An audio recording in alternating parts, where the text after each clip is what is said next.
주일 오후에 공부하고 있는 내용은 구약성경 개론입니다. 구약 39권을 각 책별로 간단히 살펴보고 있는데요. 오늘은 그 9번째 책인 사무엘기 상입니다. 여러분이 아마 오늘 처음 들어보시는 내용도 한두 개 있을 겁니다. 하나님께서는 항상 이스라엘 백성의 마음속에서 왕으로 통치하기를 원하셨습니다. 그래서 하나님의 왕국, 하늘 왕국 이런 표현이 있는 거잖아요. 그죠? 신약 시대로 말하자면 하나님은 하늘에서 그 뜻을 이루신 것처럼 땅에서도 왕국의 뜻을 이루실 겁니다. 이루시려고 하고 있고, 이 땅에서도 영적인 나라인 하나님의 왕국과 물리적인 나라인 하늘 왕국을 모두 통치하기를 원하시는 겁니다. 그래서 예수님께서 재림하셔서 두 개 다 성취를 하시는 거죠. 그런데 이스라엘 백성은 영적인 나라인 하나님의 왕국은 마음에서 이미 버렸고, 그렇죠? 버렸고, 하늘의 왕국마저도 신정 통치였잖아요. 계속, 그렇죠?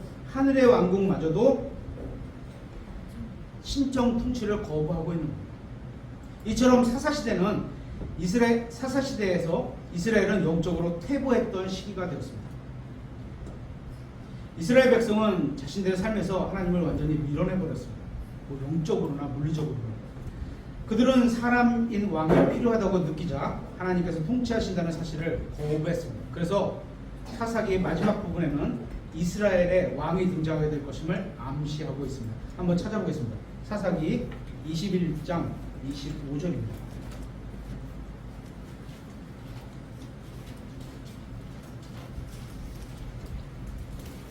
맨 끝절인데요. 사사기. 그 당시에는 이스라엘의 왕이 없었으므로. 그 당시에 이스라엘의 왕이 있었을까요? 없었을까요? 없었어요? 사람의 왕이 없었을 뿐이죠. 아니면 하나님을 왕으로 인정 안 했다는 말일 수도 있고, 그죠? 왕은 있었습니다. 하나님이 계신데 왕으로 인정 안 했다거나 사람의 왕이 없었다는 얘기죠. 그죠? 사람마다 자기가 보기에 옳은 것을 행하였더라, 이렇게 써 있습니다. 당시에 이스라엘의 영적 상황을 잘 보여주고 있는 겁니다. 이런 상황에서 이제 사무엘 상이 시작됩니다. 룻기는 중간에 끼어들어 있는 얘기라고 했잖아요. 어떤 역사적인 한 사건이고, 이제 이스라엘 국가의 타락에서 사무엘기 상이 시작하는 겁니다. 더욱이 백성을 영적으로 바르게 인도해야 할 제사장들도 타락했습니다. 제사장 엘리는 늙고 연약했으며 그의 아들들은 타락했습니다. 엘리의 아들들이 타락한 걸 보고서 엘리가 가정교육을 잘못했다는데 성경은 그런 편 없어요. 네, 너무 그렇게 따지면 저 하나님의 아들인데, 자녀인데, 그죠? 제가 나쁜이면 하나님이 날 잘 못 가르친 거야? 그거는 아닌 것 같아요. 그래서 어떻게 보면 예전에 이제 목사님들이 굉장히 힘들었던 것 중에 하나가 자녀들이 크고 나면 한 번씩 이렇게 어떤 계기가 있는 것 같아요. 집 가정에. 그래서 그런 걸로 힘들어하시는데요. 저는 아니라고 생각합니다.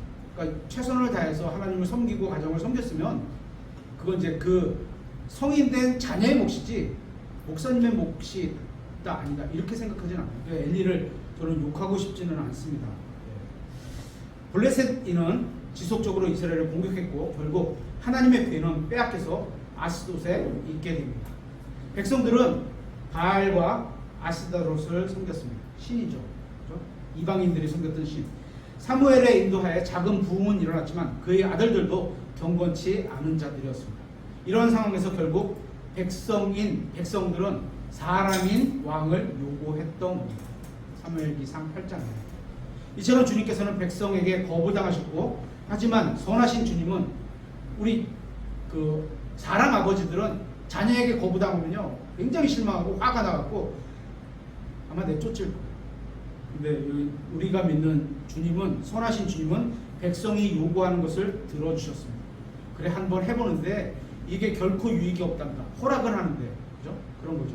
하나님께서는 이스라엘에게 은혜를 베푸셔서 왕을 통해서 백성에게 계시하시고 축복과 징계와 정의를 실현하는 통로로 바꾸신 거예요. 직접 이렇게 말씀하셨다가. 하지만 백성이 선택한 이스라엘의 첫 번째 왕 사울은 완전히 실패했습니다. 하나님께서 주신 왕 다윗은 사울보다는 훨씬 훌륭한 왕이었지만 그도 실패로 끝나게 됩니다. 우리가 히브리 민족의 역사를 통해서 배울 수 있는 교훈은 오직 예수님만이 이 왕국을 의롭고 거룩하게 통치하실 수 있는 분이라는 사실을 배우게 되는 겁니다. 히브리 성경에는 이거 아마 처음 들어보신 거예요. 히브리 성경에는 사무엘기 상과 하가 모두 한 권의 책으로 되어 있습니다. 들어보신 적 있어요? 그런 말 못 들어보셨죠? 한번 있으시면 찾아보세요. 원래 정본에는 사무엘기 상에 이렇게 큰 걸로 시되어 있는데 사무엘기 하는 그냥 넘어가는 중간에 한 줄의 가운데 조금만 이렇게 띄어쓰기 같이 큰 띄어쓰기 같이 그렇게 벼 있을 뿐이지 뭐 사무엘 하 이렇게 크게 안 써 있어요. 원래는 그렇게 돼 있어요. 사무엘기 상은 대언자 사무엘과 왕들의 통치 아래서 이스라엘이 가나안 땅에 정착하는 내용을 다루고 있습니다. 이 책에는 3명의 중요한 인물이 등장합니다. 마지막 재판관인 사무엘과 또 첫 번째 왕인 사울과 이 둘을 합한 것 같은 그죠? 예언자이면서 왕인 다윗이 있습니다. 이 책은 810절과 25,061장 영어 성경으로 경우 이루어져 있습니다. 사사기가 끝나는 시점부터 이스라엘의 역사를 연결해서 다루고 있는 겁니다. 사무엘기상은 재판관들의 시대와 왕들의 시대를 연결하는 전환기적인 책입니다. 그러니까 어떻게 보면 우리 신약 성경에서 마태복음 같은 거죠. 구약 성경과 신약이 예수님의 오심의 신약의 시작과 그 연결하는 과도기에 있는 사도행전이라고 할까? 그런 책이죠. 그런 책인 겁니다. 전환기적인 시기는 항상 위험한 시기입니다. 그래서 이런 이런 말이 있죠. 중간에 다리에는 집을 짓지 않는다. 그렇죠? 이쪽 땅에다가 집 짓고 여기다 땅을 짓지만 중간에 다리 역할을 하는 어떤 성경의 책 사이에는 교리를 세우지 않는다는 그런 의미로 얘기하시죠. 사무엘기 상이 다루는 시기도 예외가 아닙니다. 또 기드온과 삼손 같이 용사이면서 동시에 재판관이었던 이들은 이제 모두 사라지게 됩니다. 사사가 없는 거예요. 엘리 같이 제사장이면서 재판관인 사람들이 있었고 사무엘 같이 예언자이면서 재판관인 사람이 등장하게 되는 겁니다. 그래서 이게 이제 세대적 진리 같이 어떤 하나님의 경륜이 조금씩 한 걸음씩 나아가는 거죠. 제사장들은 이스라엘 내에 계속 있었고 이제 대언자, 프로페트, 그래서 예언자가 등장을 하게 됩니다.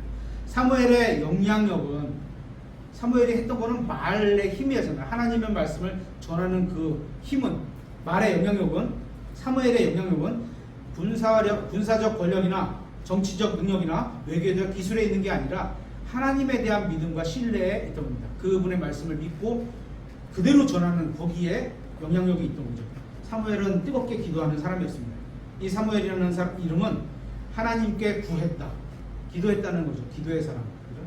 그는 이스라엘의 전환기적인 시기에 하나님께서 주신 아브라함이나 모세나 여호수아와 견줄 만한 위대한 인도자였던 겁니다.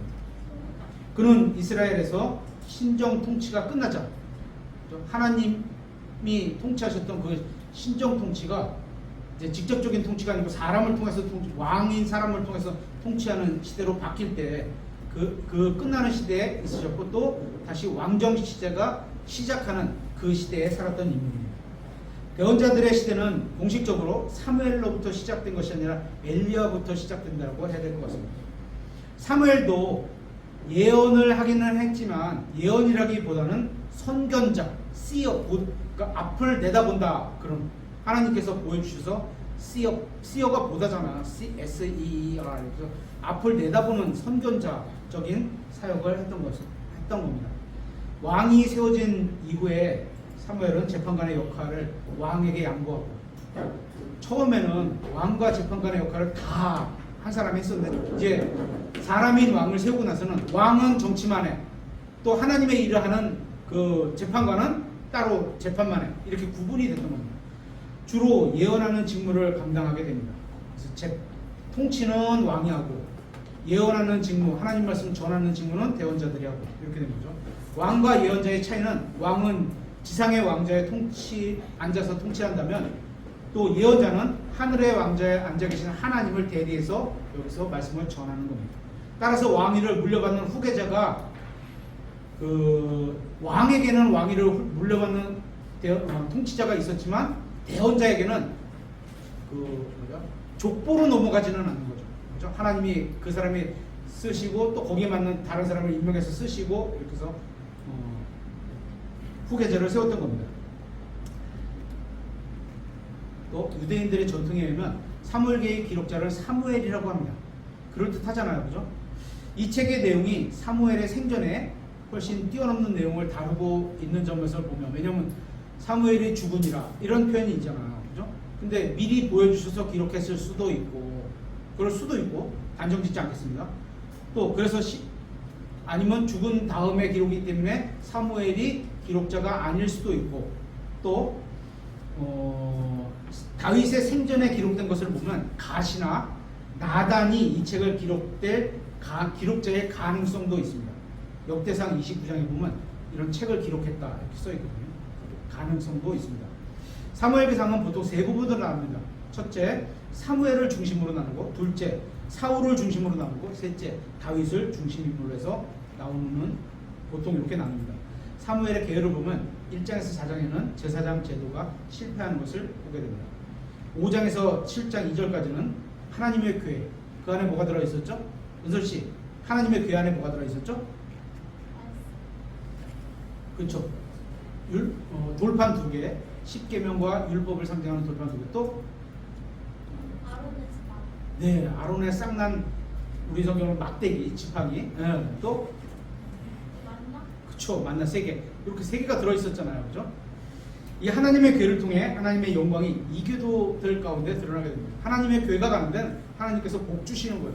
대신 하나님의 말씀답게 다뤄져야죠, 그죠? 7장 3절부터 8장에는 백성의 거부로 인해서 하나님의 직접적인 통치가 끝나게 됩니다. 하나님이 통치하는 걸 우리는 원하지 않습니다. 사람 왕을 세워주세요. 직접적으로 말하는 거죠. 또 9장부터 15장에는 사울의 통치가 실패로 끝나게 됩니다. 또 16장에서 20장에서는 그리스도의 모형, 여러 가지 모형들을 보여주는데, 다윗은 이스라엘 왕들 중에서 그리스도의 모형인 자입니다. 또 사울은 다니엘서 11장 36절에 나온 그리스도를 대적하며 자신을 높이는 왕의 모형이기도 합니다. 적그리스도겠죠.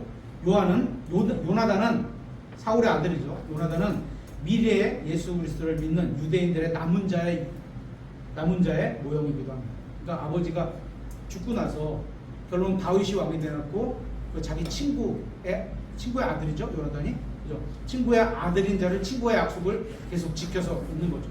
그래서 복을 받게 되는, 그래서 유대인들의 남은 자들의 모형으로 보는 겁니다.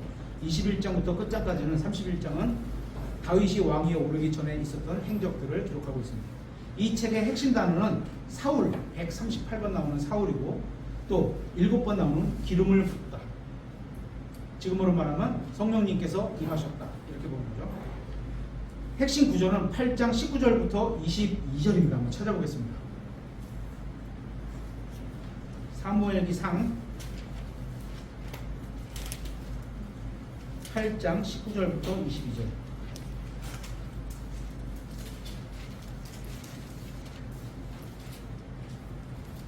그럼에도 불구하고 백성이 사무엘의 목소리에 순종하기를 거부하며 이르되, 아니니이다. 우리를 다스릴 왕이 우리에게 있어야 하리니, 하나님이 왕이신데 아예 인정을 안 하고 말하는 겁니다. 20절. 그래야 우리도 모든 민족들 같이, 이 모든 민족들이 누구죠? 마귀가 통치하는 세상 민족을 대표하는 거죠. 예표하는 거죠. 그렇죠? 모든 민족들 같이 되어 우리 왕이 우리를 재판하고, 사람이 재판하고, 사람이 전쟁의 앞에 서고, 어떻게 보면 의미가 없는 건데, 이게 우리 앞에 나아가 우리의 싸움을 싸우리이다 하니라. 사무엘이 백성의 모든 말들을 듣고 주의 귀에 그것들을 다시 구하며 기도한 거죠. 이게 마지막 절, 주께서 사무엘에게 이르시되 그들의 음성에 귀를 기울이고 그래 들어주라. 뭐고요? 그들을 위해 왕을 세우라. 사람 왕을 하나 세워라 하시니, 사무엘이 이스라엘 사람들에게 이르되 너희는 각각 자기 도시로 가라 하니라. 하나님께서 이제 허용하셨어요. 허락하셨어요. 그죠? 직접적인 뜻은 아닙니다. 그죠? 사무엘기에는 많은 실패들이 기록하고 있습니다. 엘리와 그의 사악한 아들로 인해서 제사장직이 완전히 타락해버렸고, 이스라엘 왕들을 대표하는 사울과 다윗은 둘 다 실패로 끝납니다. 사무엘은 왕들과 제사장들로부터 떨어져 있었지만 그들에게 권위를 행사했습니다. 그래서 하나님이 부여하신 그분의 말씀을 전하는 그 권위, 말씀을 갖고 가는 말씀 때문에 있는 권위는 하나님이 주신 거예요. 그죠? 사람에게 있는 게 아니에요. 그 권위를 행사했습니다. 그래서 왕권보다 사실은 하나님이 주신 이 권한이 더 높은 거예요. 근데 이게 이제 사람이 아담의 후손이니까 악해서 타락해버리면 이거 이제 쥐고 흔드는 거죠. 그죠? 이렇게 됩니다. 이러한 점으로 인해서 백성은 사무엘에게 왕을 요구했고, 하나님께서는 사무엘에게 백성이 사무엘만 거부한 것이 아니라 하나님도 거부했다는 사실을 알려주셨습니다. 사울은 그 외모로 인해 사람들이 선택한 왕이었습니다. 다윗은 그의 내적 성품으로 해서 하나님께서 선택하신 왕이에요. 완전히 반대죠. 그렇죠?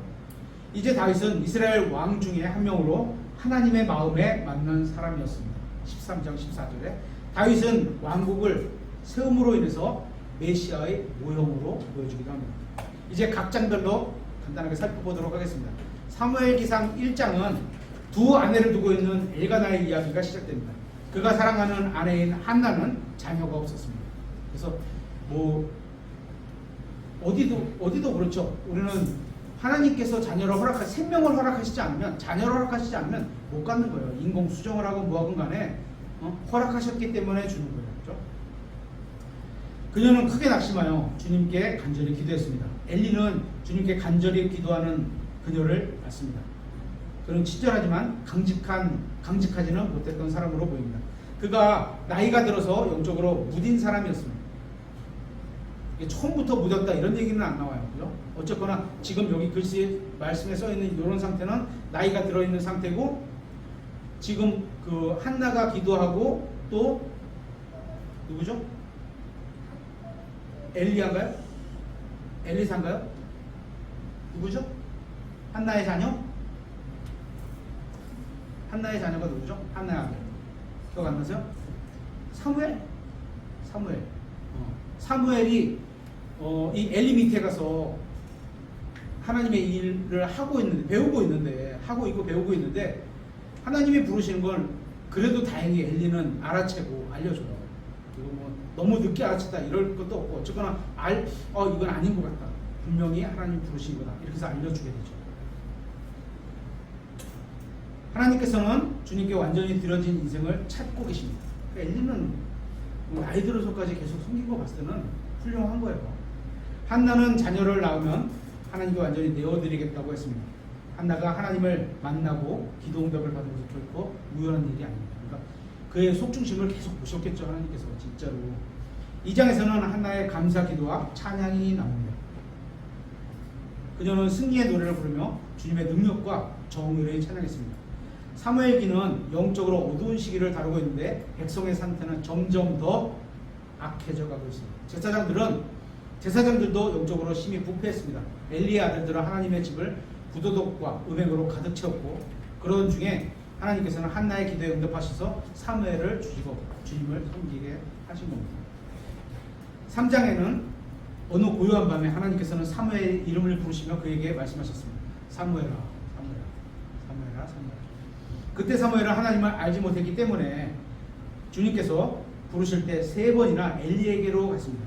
마침내 엘리는 사무엘을 부른 목소리가 주님의 음성이었다는 것을 알고 사무엘에게 어떻게 해야 하는지를 조언해 주고 있습니다.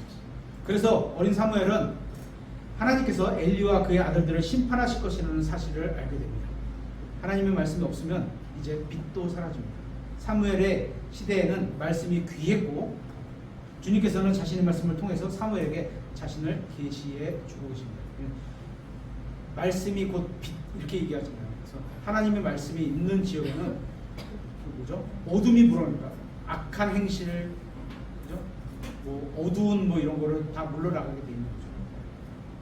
4장은 엘리와 그의 아들들의 죽음을 기록하고 있습니다. 이스라엘은 블레셋에 대항해서 전쟁을 나갔지만 하나님께서는 그들에게 그렇게 하라고 명령하신 적이 없습니다. 그러니까 나가서 이길 것 같다 그래서 나가버려요. 하나님이 말씀 안 하시면 지고 오는 거예요. 그러니까 가기 전에 구했어야죠. 이 전쟁을 해야 합니까? 합니까? 안 합니까? 나갑니까? 언제 나갑니까? 어떻게 나갑니까? 이게 다 물어보고 가야 되겠죠. 결과는 처참했습니다. 그들은 자신들이 위험에 빠졌다는 사실을 즉시하고 도움이 될까 해서 증언궤를 전투자 한복판에 가져다가 놓게 됩니다. 왜냐하면 하나님의 인재가 거기 있으니까 하나님께서 그걸 통해서 이기실 거다 이렇게 믿고 간 거예요. 마치 미신적인 행동입니다. 그죠? 하나님은 그렇게 움직이시는 분이 아닌데 결코 성공할 수 없는 어리석은 전략이 있습니다. 하나님의 증언궤와 증언궤의 하나님과는 결코 같을 수 없습니다. 하나님의 증언궤, 증언궤의 하나님 완전 다른 거죠. 그죠? 블레셋인들은 큰 승리를 거뒀고 증언궤까지 획득을 해가게 됩니다. 5장에서 블레셋인들은 참되고 살아계신 하나님의 진노를 불러오고 싶지 않았습니다. 그래서 그들은 자신들이 섬기는 물고기의 신 다곤의 성전에, 성전이라 그러면 이상한가요? 성전의 전에, 다곤의 전에 하나님의 궤를 갖다 놓습니다. 그들은 주님께서 자신의 영광을 다른 자와 누리지 않는다는 사실을 모르는 겁니다. 그러니까 하나님께서 온전한 영광을 받으셔야 되는데 사람이 뭔가를 도와서 이렇게 해서 이 영광을 잃었다, 하나님이 영광 받으시니까 원하지 않는다는 거예요. 전적으로 나를 믿고 신뢰하고 따라와라, 이걸 말합니다. 아침에 그들은 다곤이 땅에 쓰러져 있는 것을 보았습니다. 그들은 두려움에 사로잡혀 자신들의 신을 다시 세워놓고 그것의 자리에 두었습니다. 하지만 다음날 다곤이 다시 쓰러져 조각이 나버렸습니다. 하나님의 임재는 항상 우상을 던져버리는 결과를 놓게 됩니다. 궤가 가는 곳마다 하나님의 심판이 거주민들에게 임했습니다. 그리고 시간이 지날수록 심판은 더욱 무겁게 임하게 됩니다. 그래서 블레셋 사람들은 이스라엘은 이길 수 있었지만 이스라엘의 하나님은 이길 수 없는 분이구나, 이거를 알게 되는 겁니다. 6장에서 블레셋인들은 결국 궤를 제자리에 갖다 놓기로 결정합니다. 그들은 궤를 가져다 놓으면서 자신들에게 일어난 좋지 않은 일들이 이게 정말 하나님께서 하신 일인가 아니면 그냥 우연히 일어난 일인가 한번 시험해 보자, 이렇게 해서 시험을 합니다. 그죠? 근데 하나님께서 하신 일이죠. 베세메스에서 사람은 궤를 보고 기뻐했지만 누군가가 그 안에 들여다봄으로 해서 하나님의 심판이 임했고 50만 70명이 멸망했습니다. 죽게 됩니다. 궤 안을 들여다보기 위해서는 긍휼의 자리, 우리 지금 성막과 이런 거 배우잖아요. 그죠? 성소 안에 가면 뭐가 있죠? 상에 빵이 있고 맞은편에 등잔대가 있고, 또 휘장을 거쳐서 지성소 안으로 들어가면 뭐가 있죠? 궤가 있고, 그죠? 직원 궤가 있고 뚜껑을 덮어놓고, 그죠? 근데 그 안에는 아까 은설이가 말한 것처럼 돌판 2개, 율법을 상징하는 돌판 2개, 그 다음에 아론의 쌍난 지팡이, 그 다음에 금 항아리에 들어간 만나, 이 3개가 들어있고 뚜껑을 덮으신 거죠. 그죠? 그리고 그 위에서 하나님이 너희 인간을 만나겠다라고 해서 긍휼의 자리, 긍휼, 처벌받아 마땅한 자에게 벌하지 않는 거, 인간을 그렇게 대할 수밖에 없으니까. 그래서 그 자리에서 했는데 그 궤의 뚜껑을 열면 어떻게 되는 거예요? 율법으로 그들에게 다스릴 수밖에 없는 거죠. 법으로 다스리는 거죠. 그죠? 그래서 궤를, 이 뚜껑을 열어다 본 거죠. 보니까 보려면 어떻게 돼요? 긍휼의 자리를 치워야 되는 거예요. 하나님께서 긍휼을 여기서 하겠다고 했는데 그 자리를 치워야지만 뚜껑이 열리는 거거든요. 그런 상태가 되버립니다. 그러니까 긍휼이, 하나님의 긍휼을 받지 않게 되는 거죠. 율법을 덮어놓은 그 자리, 긍휼의 자리를 치우게 되면 율법은 본래 사람이 결코 지킬 수 없으므로 사람들에게 죽음을 가져오게 됩니다. 솔로몬이 궤를 성전 안으로 들어올 때는 율법을 적은 돌판 2개만 그 안에 있었습니다. 그러니까 어딘가가 언젠가 이렇게 열렸을 땐가 분실이 됐다고 추측을 하는 겁니다. 언제인지 모르지만 만나와 지팡이는 없었습니다. 아마 여기서 여기서 아론의 지팡이와 만나를 담은 항아리가 사라졌을 겁니다. 라고 추측을 하는 겁니다. 이 사건의 결과로 궤는 기랏 여아림에 있는 아비나답의 집으로 옮겨집니다. 그의 아들인 엘라살이 궤를 지키기 위해 거룩히 구별됐습니다. 그거만 해. 너는 하나님의 궤를 지키는 일만 해. 그거만. 그래서 궤는 20년간 머무르게 되고 아비나답은 주님의 축복을 만끽하게 됩니다. 온전히 하나님을 위해서 따로 띄워놓은 공간에 또 그 궤를 위해서 섬기는 자를 붙였잖아요. 그죠? 누구든지 자신의 가정에서 최고의 자리에 주님을 모시면 그 가정은 축복이 임하게 된다는 걸 보여주게 됩니다. 7장에서 우리는 사무엘이 말씀을 선포하고 3절, 기도하고 5절, 간구하고 9절, 찬양하는 것 12절을 볼 수 있습니다. 그러니까 온전히 하나님을 향해서 살았던 살았던 사람이죠. 사무엘은 지도적을 발휘할 때 남자답게 나섰습니다. 근데 남자답게 나서지 못한 사람이 있었죠. 사울인가요? 사울 왕이 처음에 이렇게 사람들 앞에 나서서 딱 이걸 못했어요. 사무엘은 이스라엘 민족에게 이상한 종교를 버리고 하나님께 돌아가서 경배하자고 권면을 했습니다. 그들은 사무엘의 음성에 귀를 기울이고 미스바에 모여 기도했습니다. 그리고 거기에 영적 부흥이 일어납니다. 그들이 블레셋 사람들에게 패한 것을 시인하고 주님께 도움을 구하자 사무엘은 무장하는 대신 블레셋 사람들을 가서 치려면 전쟁을 해야 되니까 이렇게 갑옷을 입고 어떤 무기를 장착을 해야 되는데 그거 대신 어린 양을 번제 헌물로 주님께 드리게 됩니다. 하나님께서 도우시도록, 하나님께서 일하시도록, 하나님께서는 큰 천둥을 보내셔서 원수들이 물러가게 하셨습니다. 사람 하나 안 죽고 하나님께서 완전히 다 승리를 거두게 하신 거죠. 블레셋의 힘은 꺾였습니다. 이스라엘은 4개의 도시를 회복했습니다. 여기서 사무엘은 제단을 세우게 됩니다. 사무엘은 기도와 어린 양의 피로 백성에게 승리를 가져다 주었고 그것을 백성에게 보여줬습니다. 이스라엘의 장로들이 사무엘에게 왕을 세워달라고 요구했을 때 그는 기뻐하지 않았습니다. 이스라엘의 죄는 신정이 아닌 왕정을 선택한 것 때문입니다. 하나님의 통치를 계속 받았어야 되는데 첫 번째, 하나님을 마음에서부터 멀었는데 하나님 통치하는 걸 원하지 않는 거죠. 하나님은 우리한테 여러 가지 선택권을 주시진 않아요. 대신 우리가 오늘 말씀같이 되어인 그 안에 머물라, 그죠? 그 안에 머물라 이것처럼 우리가 하나님의 말씀 안에 머물면 그 안에 있는 모든 것은 다 먹을 수 있어요. 모든 것, 그 법 안에 하나님이 말씀하신 그 법 안에서 모든 자유를 누릴 수 있는데 사람들은 참 신기하게 여기를 아슬아슬하게 하고 신앙생활도 여기서 아슬아슬하게 하거나 이래서 은설이 학교 운동장에 그 저기가 있나요? 저기 잔디가 깔려 있나요? 있나요? 가운데 한가운데서 막 뛰놀면 안전한데 왜 이 도로하고 붙어있는 이 펜스로 자꾸 거기서 이렇게 노냐는 거야. 그죠? 하나님의 말씀에 가운데서 놀면 안전한 거예요. 대신 하나님의 말씀을 자꾸 이렇게 넘어갔다 오는데 이거 위험한 거잖아요. 그죠? 그래서 여기서 노는 건 바람직한 게 아니에요. 그래서 하나님 말씀 안에서 거하라는 게 그런 의미가 있는 거죠. 하나님께서 재판관들을 들어 쓰셨던 것처럼 사사시대에 사사가 재판관이잖아요. 신실한 왕들을 들어 쓰셨습니다. 간혹 있었죠. 하나님께서는 이스라엘을 특별한 백성으로 만드셨지만 그들은 세상의 다른 민족들처럼 되고 싶었습니다. 저기 보니까 왕이 갑옷을 딱 입고 앞에서 탁 서갖고 진격하라 그런 게 너무 멋있게 보였나 봐요. 그죠? 그렇게 되고 싶은 거예요. 그들은 스스로 하나님을 자신들의 인도자의 자리에서 끌어내렸습니다. 하나님 내려오세요. 나는 하나님이 그 왕 자리에 계신 걸 원하지 않습니다. 이거 신약 성경 어디에 비슷하죠? 우리는 세상 왕을 원하겠습니다. 하나님이 왕이 되는 걸 원하지 않습니다. 예수님 내려오세요. 나는 카이사르를 선택하겠습니다. 딱 이 모습이잖아요. 그죠?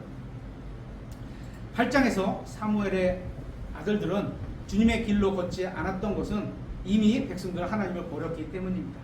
하지만 보다 본질적인 원인은 하나님의 백성이 이방 민족처럼 되고 싶어 한 그 마음에 있는 거예요. 주님께서는 진노하시며 백성이 원하는 것을 들어주셨습니다. 사람의 아버지는 잘 안 들어줬, 저 같으면 안 들어줬을 것 같아요. 그러니까 제가 그만큼 하나님하고 아직 멀다는 거죠. 히브리 사람들은 사울을 선택하면서 왕정 통치가 시작되었고 카이사르 외에는 우리에게 왕이 없다. 그죠? 카이사르를 선택하겠다. 이러면서 이 왕이 끝나게 됩니다. 9장에서 사울은 다른 사람보다 머리 하나가 더 클 정도로, 이 머리 하나만 30cm 되나요? 그죠? 평균 키가 175, 180이라고 치면 머리 하나면 210이 되는 거예요. 굉장히 이렇게 딱 어디 가도 눈에 딱 띌 수 있는 그런 멋진 사람이네요. 키가 큰 사람이었습니다. 그는 아버지의 잃어버린 가축을 찾아서 사무엘에게 갔는데, 그죠? 아버지의 잃어버린 가축을 잃어버렸어. 그래서 사무엘에게 가는데 거꾸로 다윗은 아버지의 가축을 잃어버리지 않고 지켰던 것은 좀 이렇게 비교하면서 대조적으로 보입니다. 10장에서 사울은 강한 육체를 가지고 있었고 건강했나 봐요. 그죠? 겸손했으며 9장 21절 새로운 마음을 가지고 있었고 10장 9절 영적인 능력도 가지고 있었고 10장 10절 훌륭한 친구들도 가지고 있었습니다. 족보도 좋은 거잖아요.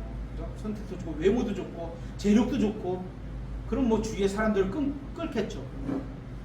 하지만 그는 하나님께 순종하기에 실패했습니다. 사울은 아버지의 나귀를 잃어버렸지만 다윗은 아버지의 양을 지켰다는 사실은 서로 비교가 됩니다. 사울은 사무엘에게 기름 부음을 받고 왕이 되었습니다. 사울에게 특별한 표적들이 이루어져서 하나님의 영이신 성령님께서 사울에게 임하게 됩니다. 구약 성경에서는 성령님께서 on 위에 이렇게 붙여서 우리 문양 지금 우리 안에 안으로 들어오셔서 영원히 거주하시는 게 아니고요. on 그래서 위에 표면에 딱 얹혔으니까 임하신다 그러면 이렇게 딱 위에 오셔서 이렇게 덮어서 어떤 권위를 행사하시고 그에게 말씀하시고 막 이런 게 있었고 또 인도 있었고 완전히 없었던 거니까 그때마다 하나님께서 필요한 성령님께서 구약 성경 또는 구약 신자에게도 오셔서 안에서 위에서 역사를 하셨습니다. 그렇죠? 하지만 지금하고 다른 건 영원하지 않았다는 거죠. 지금은 영원한 약속을 받고서 우리 안에 들어와 계시는 거거든요.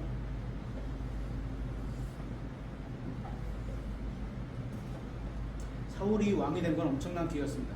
하나님의 말씀에 순종하기만 한다면 이제 아무런 문제가 없게 됩니다. 사무엘은 미스바로 가서 백성 앞에서 공개적으로 왕으로 삼으려고 했습니다. 그는 백성에게 그들이 왕을 요구한 것을 주님께서 반역했다는 것을 다시 한번 밝히게 됩니다. 사울은 베냐민 지파 출신이었는데 사실 왕이 나와야 하는 정당한 지파는 어디일까요? 본설이? 잘 모르겠어요? 사자가 나와야 되는 데가 어디죠? 사자 지파. 유다 지파에서 왕이 나와야지 구약에 있는 그 12개 지파의 어떤 모형에 적절했던 겁니다. 사울이 공개적으로 사람들 앞에 나타나야 할 때 그는 숨었고 사람들이 그를 찾아내서 왕으로 세우면서 만세를 불렀습니다. 사람들은 하나님의 말씀을 거역하며 왕을 세우면서도 하나님께 축복을 구하고 있는 장면이 참 어처구니 없게 생각이 됩니다. 아담의 후손인 인간의 본질은 이렇게 이기적입니다. 자기에게 유리한 건 갖고 싶고 하기 싫은 거는 내가 짐이 되고 부담되는 건 버리고 싶고 그런 거 없어요. 그렇죠? 하나님의 축복은 어쨌거나 수고의 열매지 땀 하나 안 들리고 희생 하나 안 들리고 그런 열매는 없는 겁니다. 11장에서 사울은 암몬 자손을 물리쳤습니다. 우리는 여기서 이스라엘에게 문제를 안겨준 나하스에 대해서 읽게 됩니다. 사울은 민첩하게 용기 있게 행동하며 이스라엘 백성에게 지도력을 인정받습니다. 이제 대언자 사무엘이 나이 들어 재판관으로서의 자신의 직무를 내려놓으려고 합니다. 그는 백성을 모아 그들 앞에 자신을 신실하게 행한 것에 대해서 증언을 합니다. 그는 자신이 얼마나 신실한 대언자의 직무를 수행했는지 고백을 하고 그들이 얼마나 주님께 불순종했는지도 또 한번 지적을 하게 됩니다.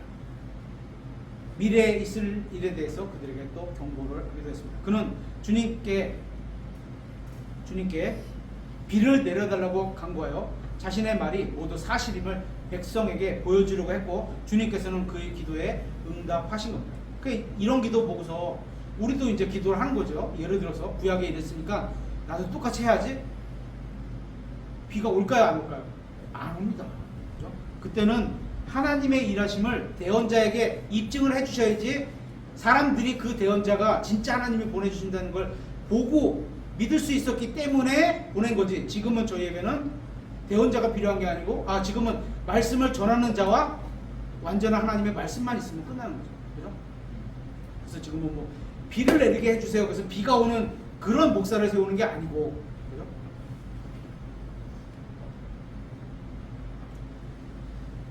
지금 이 시대에 누군가가 돌이 빵이 되게 해달라거나 그럴 수 있잖아요. 그죠? 아니면 하늘에서 만나를 내리게 해달라거나 이럴 수 있잖아요. 또 절벽에서 떨어져도 죽지 않게 해달라는 식의 기도.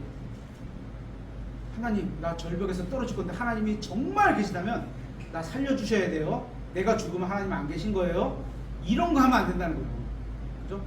그건 하나님을 시험하는 거고 하나님 믿지 않는 겁니다. 그죠?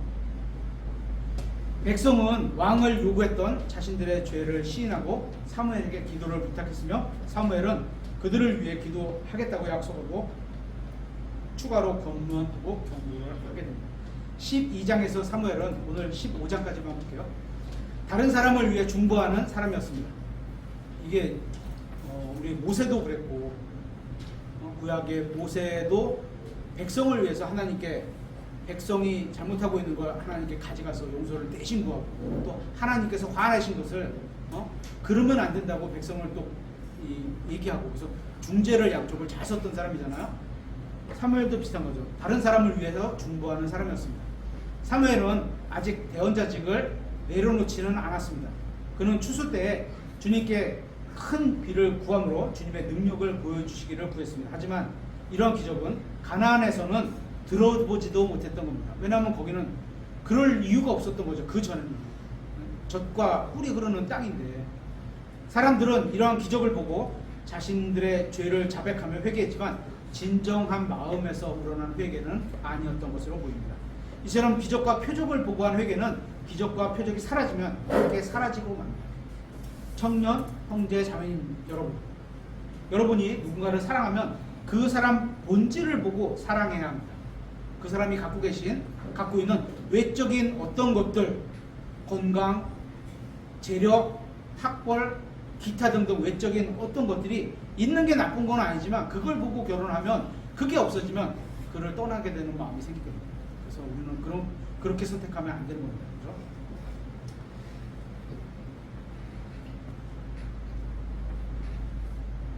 자, 13장에서 사울은 제멋대로 제사장직을 수행하는 것을 보게 됩니다. 그는 하나님께 묻지도 않은 채 3,000명의 군사들을 이끌고 블레셋인들을 대적했습니다. 어떻게 됐죠? 제사장직을 하고는 하나님께 딱 보니까 저 사람이 제사장으로서 하나님께 이렇게 하는 형식만 본 거야. 그죠? 임무는 받지 않고 형식만 보니까 그대로 하고서 야 그럼 군인 모아도 가면 이기겠구나 이런 모양만 본 거예요. 그죠? 아까 오전에도 말씀드렸지만 또 단어가 생각이 안 나죠? 우리 레시피를 누군가가 줘도 똑같이 못 만들어요. 그 맛이 안 나요. 비스무리할 뿐이지, 그죠? 그 안에는 시간과 각자 재료의 어떤 특성을 갖고 있는 거를 다 고려해서 어떤 그렇게 하는 게 있는데 그냥 쭉 써 있는 레시피 그거 갖고 똑같이 못 만드는 거예요. 그죠? 하나님께서 복 주시는데 복 받았으니까 나 똑같이 해야지. 그리고 레시피만 복게 써봐야 안 주는 거예요. 하나님께서 함께 일하신 그 복이 있는데 그거는 레시피 안 써 있잖아요. 그런 거죠. 그래서 제사장직의 모양만 보고서 사울이 똑같이 했겠죠. 그죠? 말이나 행동이나 똑같이 했겠죠. 그래도 하나님이 받아들여지는 건 아니었어요. 적군의 막강한 힘으로 인해서 이스라엘은 두려움에 떨며 흩어졌고 동굴과 덤불 속에 숨었습니다. 하나님의 백성, 하나님의 군대라고 하는 사람들이 어떻게 됐어요? 마귀의 백성, 세상 민족에게 도망쳐서 숨어서 덜덜 떠는 거예요. 간증이 참 별로 좋은 간증이 아닙니다. 그렇죠? 이런 상황에서 사울은 하나님의 말씀에 거역하는 마음을 가지게 됩니다. 아이고 하나님 잘못했습니다 이래야 되는데 하니까 또 다른 상황이 또 벌어지는 거죠. 그럼 이렇게 해야지, 또 이렇게 하면 또 이렇게 해야지, 이런 게 자꾸 오는 거죠. 하나님께 물어봐야 되는데 그는 사무엘이 없는 사이에 번제 헌물을 드렸습니다. 그리고 사무엘이 오자 사울은 변명을 합니다. 이래저래 해서 나가야 되니까 급하니까 당신이 오기로 했는데 안 오니까 왜 이렇게 안 내려오세요 모세? 올라가서 똑같은 거죠. 변명은 하나님 앞에서의 변명은 그냥 하나님 말씀에 불순종한 거에 아무런 어떤 좋게 영향할 수가 없습니다. 그냥 불순종이에요. 변명은 불순종이에요. 그렇죠? 정당화가 안 되는 겁니다. 사무엘은 사무엘은 사울 왕국이 지속될 수 없다고 이제 선언했고 사울의 파멸을 예고하게 됩니다. 14장에서는 요나단의 훌륭한 성품이 드러나게 됩니다. 사울이 기브아에서 게으름을 피우고 있을 때 그의 아들인 요나단은 하나님을 신뢰하고 블레셋인들을 대적했습니다. 하나님께서는 요나단에게 승리를 주셨고 용기를 얻은 이스라엘 백성은 숨어 있는 곳에서 나와서 적군을 추적하게 됩니다. 사울은 아무 음식도 먹어서는 안 된다고 맹세라고 자기 이스라엘 민족에 그렇게 명령을 내렸는데 문제는 이 명령이 어리석은 명령인 거죠. 전쟁에 나가는데 힘이 없어. 밥 한두 끼만 안 먹어도 벌써 저녁이나 다음날 아침에 힘이 없음을 느끼는데 싸우러 전쟁하러 나가는데 달려가서 빨리 쳐야 되는데 힘이 없는 거예요.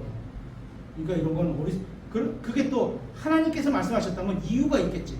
근데 이건 자기가 생각해서 그냥 명령을 내린 건데, 그래서 분별 없는, 지도자의 분별 없는 어떤 그 맹세 같은 것은 결코 도움이 되지 않습니다. 이러한 맹세는 전투를 치르는 백성을 약하게 만들었습니다.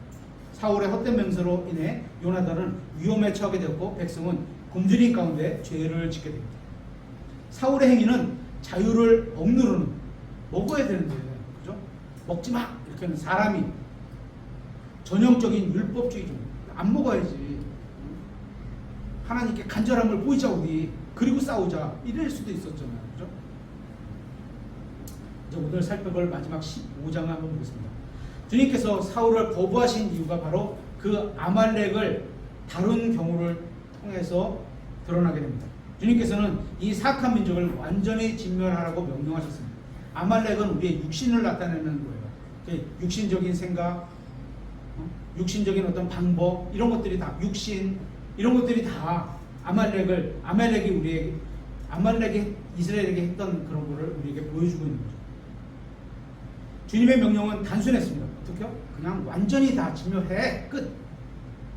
사울은 자신이 보기에 쓸모없어 보이는 것을 진멸하고, 우리도 그럴 거 아니에요. 나가는데 야, 저 금은 나중에 하나님께서 우리가 헌금 드릴 때 써야지. 하나님은 그냥 싹 진멸하고 아무것도 쓸모 들은데 줘야지. 저건 괜찮아. 야, 저거 쟤는 우리가 종으로서도 괜찮아. 건강해. 안 건강한 건 다 죽이고. 이런 거 안 된다는 거죠. 하나님의 진멸, 완전히 진멸, 그냥 완전히 진멸이에요. 그냥. 쓸모없어 보이는 것은 쓸모 있어 보이는 거는 남겨두고 쓸모없는 거는 완전히 진멸하고. 그럼 완전히 진멸이 아니죠. 하나님께서는 사무엘에게 자신이 얼마나 진노했는지를 말씀하셨습니다. 사무엘은 사울을 만나러 갔습니다. 사울은 자신이 주님의 말씀에 순종했다고 생각했겠지만, 그죠? 어떤 밖으로 드러나는 태도는 그랬잖아요. 그죠? 완전히 진멸한 것처럼 됐잖아요. 근데 주머니에는 엉뚱한 게 들어가는 거예요. 그냥 좋은 것도, 자기가 보기에 좋은 것들을 다 주머니에 챙겨놓고, 뒤로 다 챙겨놓고. 그래서 가식적인 이런 사울의 태도로 갖고 사무엘을 만나게 됩니다. 하지만 부분적인 순종은 전혀 순종이 아닙니다. 불순종입니다. 이 세상 사람들이 아무리 그렇듯한 말로 변명을 한다 해도 사실은 바뀌지 않는 거예요. 가보니까 이거는 하나님께 드리면 좋겠어요. 이 소를 하나님께 드리면 좋겠어요. 제물로. 그래서 갖고 왔어요. 그냥 완전 진멸. 사울은 3번에 걸쳐서 자신의 죄에 대한 책임을 다른 사람에게 돌립니다. 죄 때문에. 누가 그랬죠? 아담이. 하나님이 주신 이 여자 때문에 2명한테 돌렸어요. 그죠? 하나님이 주신 이 여자 때문에. 죄인은 이렇게 돌리는 거예요. 자신을.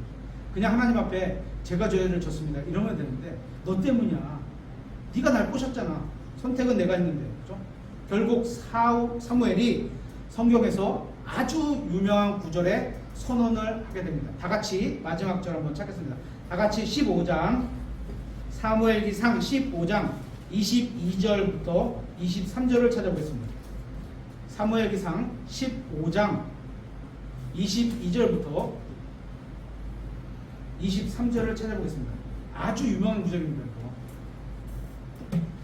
사무엘기상 15장 22절부터 23절. 사무엘이 이르되 주께서 번제 헌물과 희생물을 우리는 말하면 헌금을 주의 음성에 순종하는 것만큼 성경 기록을 읽고 나에게 말씀하시는 그 말씀에 순종하는 것만큼 크게 기뻐하시나이까? 아니, 이런 얘기죠. 그죠? 아니라고 얘기하는 거예요. 보소서, 순종하는 것이, 하나님의 말씀을 듣고 그대로 따르는 것이 희생물보다 낫고, 헌금을 얼마나 드리는 헌금보다 낫고, 헌금 드리지 마라, 이런 얘기는 안 써 있습니다. 그죠? 낫고, 귀를 기울이는 것이, 하나님의 말씀에 귀를 잘 기울여, 그게 순양의 기름보다 나으니, 하나님께서 이렇게 헌물이 들어왔을 때 흠양을 하시나요? 향기를. 그러면서 죄로 인해서 누군가가 대신 죽어가는구나, 죄가 불사라지는구나, 이런 걸 보시는 거잖아요. 23절, 거역하는 것은, 하나님의 말씀을 어기는 것은 마술죄와 같고, 마술죄는 어떻게 하는 거죠? 돌로 쳐 죽여야 되는 거예요. 교회에서 만약에 제가 오늘 마술 선생님을 초빙했습니다, 그래서 오늘 여러분 재밌게 즐기세요, 그러면서 딱 오면 저 쫓아내야 되는 거죠. 그죠? 그렇게 돼야 되는 거예요. 마술죄와 같고. 그게 뭐야? 하나님의 말씀을 어기는 게 그렇다는 얘기야. 완고한 것은, 완고가 자기 마음이 딱딱해. 그래서 하나님의 말씀이 쫙 뿌려지는데 딱딱한 바닥 위에 뿌려졌고 말씀이 싹도 안 트고 뿌리도 내리지 않아. 이게 완고한 거예요. 완고한 것은 불법과 법을 어기는 거, 우상숭배와 가나님. 하나님께서 그렇게 미워하시는 우상숭배하고 똑같은 게, 우리가 하나님의 말씀을 받았는데 그거를 씨를 내리지 못하고 딱딱한 마음으로 있는 게 우상숭배하는 것 같다는 거예요. 왕이 주의 말씀을 버렸으므로, 다 버리지 않았어. 어떤 것만 버렸어. 그죠? 완전히 진멸하는데 완전히 진멸하지 않고, 이건 쓸모 있겠다, 이런 건 남겨놨어. 사람으로서는 이해가 가. 그죠? 하지만 순종이라는 그 하나님을 섬기는 자의 관점에서 보면 빵점인 거죠. 주의 말씀을 버렸으므로 그분께서도 왕을 버려 왕이 되지 못하게 하셨나이다 하더라. 이제 통지가 됐습니다. 그죠? 굉장히 유명한 구절이죠, 이거. 이제 하나님께서는 사울이 왕위를 지속하는 것을 거부하셨습니다. 오늘은 여기까지 살펴보도록 하겠습니다.